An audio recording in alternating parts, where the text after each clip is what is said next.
anxiety hitting the real estate market. Desperation is at an all-time high. Housing crash.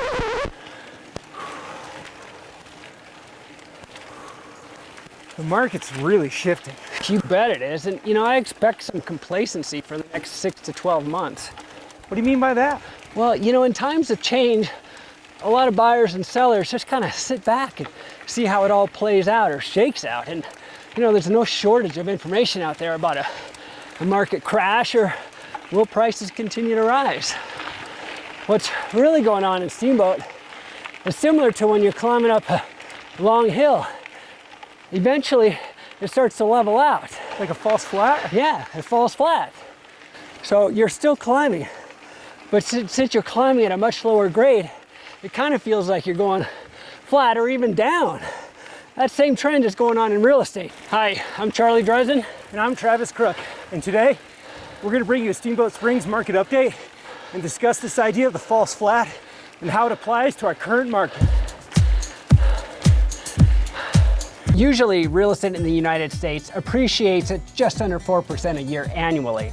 And during COVID and into the spring of 2022, prices were appreciating at over 20, 30, even 40% a year in some cases. Like climbing a long hill, appreciation in Steamboat, at least over the last 2 years, has been going up and up. Today, appreciation has slowed significantly. So now the big question is, are prices dropping? And the answer is yes. However, 18% of the active listings have dropped their prices by 7% in the last 35 days, and 35% of the pending properties have also dropped their pricing. according to Redfin data, in June, we saw 40% of sellers actually drop their asking price in places like Boise, Idaho, Salt Lake City, and Sacramento, California, and other towns across the West. So does that mean the market's tanking now that all these prices are dropping? Not exactly. Any properties that came on the market the last 6 months were priced as if the market was continuing to appreciate, like we had been over the last 2 years. Home appreciation is leveling off, like we talked about in our last market update back in April.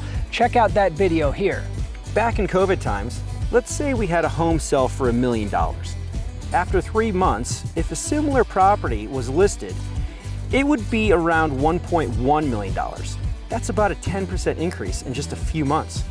But those days are over. The froth is definitely coming off a lot of properties that are listed today. But don't forget, if you've owned real estate in the last 2 years, the amount of appreciation you've gained is unprecedented. So, these changing, shifting markets are kind of difficult to navigate, but in some ways it's an opportunity. That's for sure. I mean, keep in mind that a lot of the price reductions we're seeing right now are from properties that weren't priced correctly to begin with. So once they do reduce their price to be a little bit more in line with the last sale, those homes will most likely sell. It's just going to take a little bit longer. We're still seeing well-priced properties sell pretty quickly as long as they're priced fairly, in accordance to the last sale, not with appreciation added. Now, days on the market is increasing, but that's good for buyers. It allows buyers to kind of process the situation. We're kind of headed back into a normal market where it's going to take a few months to sell a house instead of a few days. Demand has gone down and days in market are going up, but it's still a seller's market with roughly 2 or 3 months of inventory, depending on the market segment that you're looking at here in Steamboat. As you see, inventory is rising all across America.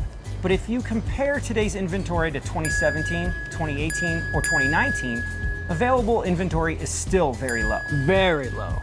Housing production, or new homes being built, is probably the root cause of this. Since the crash in 2008, home starts are at an all-time low, especially in Steamboat. Yeah, Lawrence Yun, the chief economist of the National Association of Realtors, notes that instead of a housing surplus like there was in 2008, the nation is now facing a severe inventory shortage. Home builders put more than 2 million housing units a year into the pipeline in the years leading up to the 2008 bubble, and were overbuilding at that time. Today, he notes, is exactly the opposite. Until we see inventory increase dramatically, where absorption rate is about 6 months, meaning it takes an average of 6 months for a home to sell, we may not see prices being reduced. The current market shift is causing buyers and sellers to modify their approach to the real estate market today. What is clear is that prices are no longer appreciating at the same rate that they were this time last year. What isn't clear is what prices are going to do moving forward. Are they going to continue to appreciate just a little bit? Are they going to level off? Or are prices going to go down? And if they do go down, by how much? Price and absorption rate are all tied to supply and demand, which is why back in COVID, we had a huge demand and extremely low supply, which only drove prices up.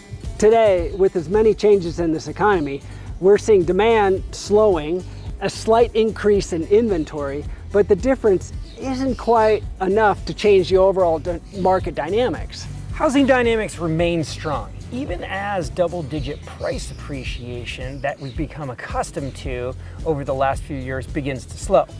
The National Association of Realtors predicts that the pace of price appreciation will moderate to about 5% by the end of this year. U.S. housing has gained $2.5 trillion in value in 2020, so property owners have more equity than they've ever had in their properties. In addition to that, the lending practices since the 2008 bubble are so tight that the reality is we're probably not going to see the foreclosures coming up that we did in 2007, 2008, 2009. And in fact, sellers with so much equity in their property, they're not going to be that motivated to sell unless, of course, they wanted to capitalize on the increase in values. Yeah, at the end of the day, this false flat will afford buyers and sellers more time to examine their individual situation and dig a little deeper into their own personal motivations.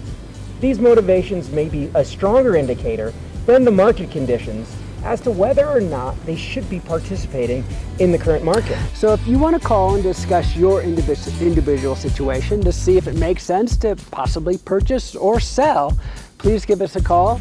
Our phone numbers are below.